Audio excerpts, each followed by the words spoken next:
ఇక్కడ చూడండి, C4 ప్లాంట్స్లో మనకు ఇంపార్టెంట్ పాయింట్ ఉంది. ఈ C4 ప్లాంట్స్లో ఇది మనకు తెలుసు, పిఈపి అనేది ఎఫిషియెంట్గా ఉంటుందని. కానీ ఇక్కడ కనపడిన పాయింట్ ఏంటంటే high affinity to carbon dioxide అనమాట. ఎప్పుడైనా కానీ C4 ప్లాంట్స్లో పిఈపి అంటే పాస్ఫోయినైల్ పైరువేట్ కేస్ అనే ఎంజైమ్ అనేది high affinity to carbon dioxide ఉంటుంది అనమాట. ఇక్కడ C4 ప్లాంట్స్లో ఫోటో రెస్పిరేషన్ జరగదు అంటున్నాడు. ఫోటో రెస్పిరేషన్ జరగదు అంటే అసలు ఇది ఫోటో రెస్పిరేషన్ అంటే ఏంటి అని కనుక్కోవడానికి ముందు మీకు ఒక పాయింట్ చెప్తాను. ఇప్పుడు మనుషులు ఉంటారు, మనుషుల్లో ఇవి లంగ్స్ అనుకోండి. ఇవి మనం ఏం చేస్తాం, లోపలికి ఆక్సిజన్ పీల్చుకుంటాం, బయటికి కార్బన్ డైఆక్సైడ్ వదిలేస్తాం. దీన్ని ఏమంటారు, రెస్పిరేషన్ అంటారు. కానీ మొక్కలలో లోపలికి కార్బన్ డైఆక్సైడ్ పీల్చుకుంటే బయటికి ఆక్సిజన్ని వదిలేస్తాయి. దీన్ని ఏమంటారంటే ఫోటో రెస్పిరేషన్ అంటారు. అంతే. ఇక్కడ పాయింట్ ఉంది, C4 ప్లాంట్స్లో ఫోటో రెస్పిరేషన్ ఎందుకు జరగదు అని అంటే మనకు క్రాంజ్ ఎనాటమీ అంటే ఇందులో మాట్లాడుకున్నాం కదా మనం. ఏది, ఇక్కడ మిసోఫిల్ సెల్స్ ఉంటాయి, తర్వాత బండిల్ సీత్ సెల్స్ ఉంటాయి అని చెప్పాను. దీన్ని క్రాంజ్ ఎనాటమీ అంటారు అనమాట. ఓకే, అసలు మీకు ఫోటో రెస్పిరేషన్ అంటే మీనింగ్ చెప్పాను కదా. ప్లాంట్స్ ఆక్సిజన్ని లోపలికి తీసుకోకుండా కార్బన్ డైఆక్సైడ్ తీసుకుంటాయి, తర్వాత ఆక్సిజన్ బయటకు వదిలేస్తాయి తెలుసు. కానీ రివర్స్ చేస్తే అంటే మనిషిలో కార్బన్ డైఆక్సైడ్ బయటికి వదిలేస్తాడు, ఆక్సిజన్ లోపలికి తీసుకుంటాడు. ఇదే ప్రాసెస్ మనిషిలో చేస్తారు కాబట్టి హ్యూమన్ రెస్పిరేషన్ అన్నారు. ఏమంటున్నారు, హ్యూమన్ రెస్పిరేషన్ అన్నారు. కానీ ఇదే ప్లేస్లో మనం చెట్టు పెట్టామనుకో, లోపలికి యాక్చువల్గా తీసుకోవాల్సింది కార్బన్ డైఆక్సైడ్, చెట్టు బయటకు వదలాల్సింది ఆక్సిజన్.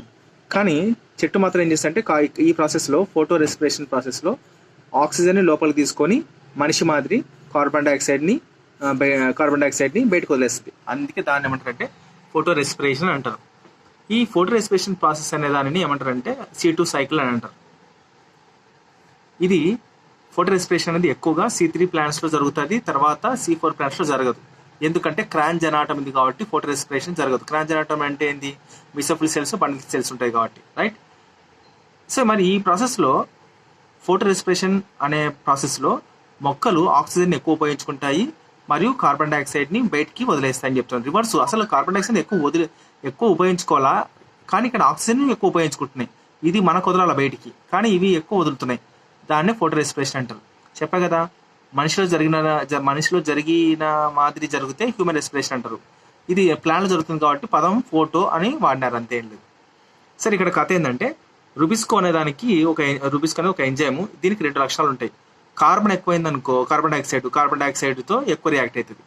ఆక్సిజన్ ఎక్కువైందనుకో ఆక్సిజన్తో ఎక్కువ రియాక్ట్ అవుతుంది. అందుకే ఒకవేళ ఇక్కడ ఒక పదం అంటున్నాడు, రుబిస్కో అనేది more affinity for carbon dioxide అన్నాడు. ఫర్ ఎగ్జాంపుల్, ఇప్పుడు మనకు బండిల్ సెల్ కదా, ఇది మిసోఫిల్ సెల్స్.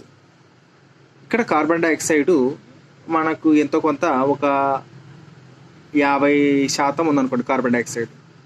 ఇదేమో ఆక్సిజన్ ఏమో 45% ఉందనుకోండి లోపల. దేనితో ఎక్కువ మ్యాక్సిమం రియాక్ట్ అవుతుంది అంటే 45, 50 ఉంది. సో ఇప్పుడు కార్బన్ డైఆక్సైడ్కి ఎక్కువ రియాక్ట్ అవుతుంది. ఎక్కువ శాతం ఈ రెండు సమానంగా ఉన్నప్పటికీ ఎప్పుడైనా కానీ మోర్ ఎఫినిటీ అంటే దేని సైడ్ ఎక్కువగా మొగ్గు చూపుతుంది అంటే రుబిస్కో అనేది కార్బన్ డైఆక్సైడ్ సైడే చూపిస్తుందని చెప్తున్నాను. అందుకే ఈ పదము. So more affinity for carbon dioxide అని చెప్పేసి అంటాడనమాట. అందుకే రుబిక్సోలో కార్బాక్సిలేజ్ ఆక్సిజనేజ్ అని ఇచ్చాడు. ఫుల్ ఫామ్ కూడా ఇంపార్టెంట్. ఇక్కడ రుబిక్సో యొక్క ఫుల్ ఫామ్ ఏందని అడగొచ్చు. ఓకే, ఇది రెండింటితో బైండ్ అవుతుంది. ఏది ఎక్కువ ఉంటే దాంతో బైండ్ అవుతుంది అనమాట. అందుకే మోర్ ఎఫినిటీ. రెండింటి సమాన పాలలో ఉన్నప్పటికీ కొంచెం ఆక్సిజన్ కార్బన్ డైఆక్సైడ్ ఎక్కువ ఉందనుకో, సో దీనికే ఎక్కువ మొగ్గు చూపుతుంది అనమాట. ఎఫినిటీ అంటే ఏం లేదు, దాని సైడే ఎక్కువ రియాక్ట్ అవ్వడం, దానితోనే. రుబిస్కో అనేది ఎక్కడుంది, రుబిస్కో అంటున్నాం కదా, చూడండి ఇక్కడ ఉంది రుబిస్కో. ఓకే, బండిల్ C4 దాంట్లో mesophyll cells, bundle cells, rubisco ఇక్కడ ఉందన్నమాట. ఇక్కడ కార్బన్ డైఆక్సైడ్ ఎక్కువ ఉంటే కార్బన్ డైఆక్సైడ్తో రియాక్ట్ అవుతుంది, ఆక్సిజన్ ఎక్కువ ఉంటే ఆక్సిజన్తో రియాక్ట్ అవుతుంది.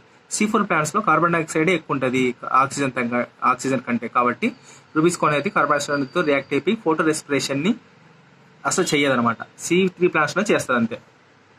చూడండి, ఇక్కడ నేను చెప్పిన పదం అంటున్నాడు, మనకు రుబిస్కో అనేది కార్బన్ డైఆక్సైడ్తో రియాక్ట్ అవుతాయి, ఆక్సిజన్తో రియాక్ట్ అవుతాయి అంటే ఎట్లా కనుక్కుంటారంటే వాటి యొక్క రిలేటివ్ కాన్సన్ట్రేషన్ బండిల్ సెల్స్లో ఏది ఎక్కువ ఉంటే దాంతో రియాక్ట్ అవుతుంది అంతే, ఇంకా పెద్ద చెప్పేం లేదని చెప్తున్నాడు.